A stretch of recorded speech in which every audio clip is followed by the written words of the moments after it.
Sa bahagi po ng mataas na kapulungan, si Senator Ejercito tiniyak po na walang magiging insertion sa 2027 National Budget pagsapit po ng Bicameral Conference Committee.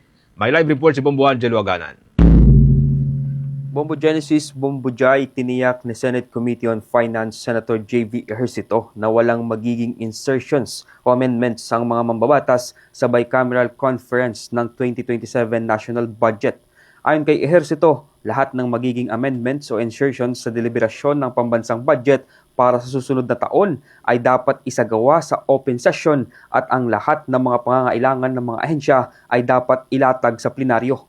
Tiniyak ng Finance Chairperson na walang magiging allocable funds para sa mga mambabatas, gayon din ang paglalatag ng mga reforma at safeguards upang hindi na umano maulit pa ang mga nangyaring iskandalo sa flood control projects ng pamahalaan. Narito pakinggan natin ang mga bahagi ng pahayag ni Senator J.V. Ejercito. It is assured that na ako bilang bagong chairman ng finance, reforms will continue. No, of course, yung accountability, yung safeguards will always be there as an offshoot of the biggest scandal dun sa flood control.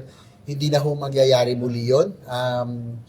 Of course, hindi na tayo papayag this early. Sabi ko nga, hindi ko na papayagan ang last-minute insertions, lalong-lalo na sa BICAM, no more amendments or insertions during BICAM.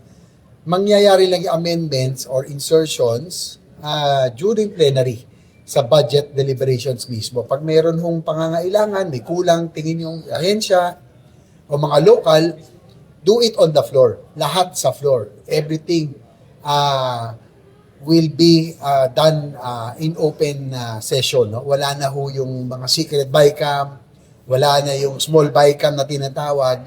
So, transparency, unang-una, yan, reforms, open ang budget hearings, civil service organizations, academe, stakeholders are welcome anytime. They can access information anytime. So, kung ano yung sinimula noon ni Senwin, na reforms ay ipagpapatuloy natin.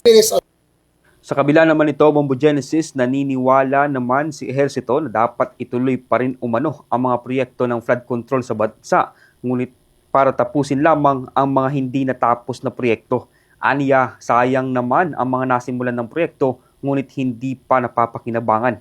Binigyan din pa ng senador na hindi ibig sabihin aniyang may korupsyon na naganap sa proyekto ay titigil na ito. Nilinaw niyang dapat mapanagot ang mga salarin sa katiwalian, ngunit iginit din niya na mahalagang magpatuloy ang pagpapaunlad ng mga infrastruktura upang magtuloy-tuloy din ang paglago ng ekonomiya sa bansa. Muli pakinggan natin ang mga bahagi ng pahayag ni Senator J.V. Ejercito. Tinigil totally, no? Nawala yung flood control because of the scandal. Talagang lahat ng flood control projects siniro last year. Siyempre, nagalit na taong bayan. Nagalit yung anger, yung rage, no, was there. Tinigil lahat. Pero sa akin, I think dapat natin payagan yung mga nasimula na. Dahil kasi pag flood control, hindi tinumpleto, may mga puwang, useless. Nakita naman natin ang flooding ngayon. Diba? Hindi naman dahil nagkaroon ng scandal, ititigil natin yung mga maayos na proyekto.